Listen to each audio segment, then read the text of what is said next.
I came here when I was 13 to the States, and then for a really long period after that, there was not much of a connection with the Bulgarian music or like folklore or anything like that. And one night, from down the street, I'm like approaching the venue, and from down the street, I hear a super familiar song that I grew up with, essentially. As soon as they start, it's just the vibe, the energy that it is. I can't sit still. I think I just bring that on stage. I just can't help but not move and go a little bit crazy. And the cool thing about the West Philadelphia Orchestra is that there's such a huge mix of styles and backgrounds that people start bringing in their own stuff, even it's still inspired by the Eastern European stuff. It creates this super unique new.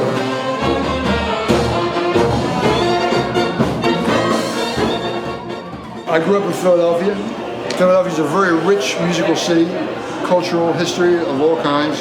So we're not really from the Balkans, we're from Philadelphia, where we play that music. Gregg Mervine, the founder, he started collecting all this music, and he started writing music in this style. And it's very difficult to a lot of strange meters and articulation and all the little like ornaments, like trills and slurs and just phrasing. It's very, very specific. It's a language, you know, and you gotta learn the language. I always kind of put my own spin of my West Philly jazz, R&B, avant-garde, but I try to respect the tradition too, you know. But I always want to play it as myself, no matter what kind of music I'm playing, because I've been playing so long, and I think I have a certain voice and a style, so I try to infuse that into whatever I do. I played in a Brazilian band back in the 70s. I was playing Latin music with like salsa bands.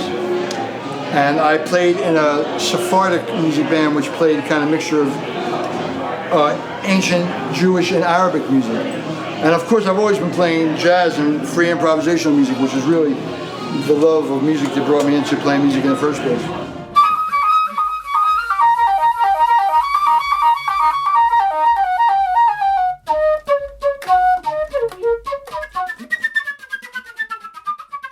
I grew up in West Philly, so you know I played in a million basements in West Philly, a million art galleries, church basements, you know, libraries. There was always underground places. You know, whenever like there's an economic crisis or a city goes through some kind of zoning changes, or a lot of the clubs close down, the whole nature of the music business is so different because now we have DJs and electronic music way overshadow live music in our culture. Ben has a lot of projects, a lot of things that he does. A lot of mixing of world music and jazz and electronic music. And so I come in and add some horns, sometimes some poetry. Honeyed figment of Egyptian jazz, message, stigma, ta ta tum ta pa pum ta ta tum ta pa pum ta ta pum ta ta pum ta ta pum ta ta pum ta ta pum ta ta pum ta ta pum ta ta pum ta ta pum ta ta pum ta ta pum ta ta pum.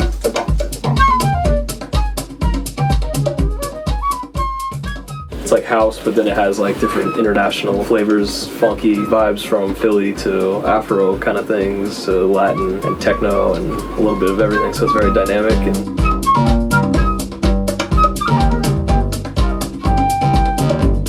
The underground scene has always flourished, and Philly's a good place for that. Yeah. I think that's part of our culture here, I really do. And it's good, it's freedom, you know. Philadelphia was the city of freedom. And their idea was to actually found a city of religious freedom. Philadelphia means the city of brotherly love. So Philadelphia was founded on that basis. And to me, I believe that spirit is still here. You know, I think that was a very, very strong, powerful thing that was started here several hundred years ago. I think that the seed of that foundation was laid and it still is here. And it's up to us to keep it going.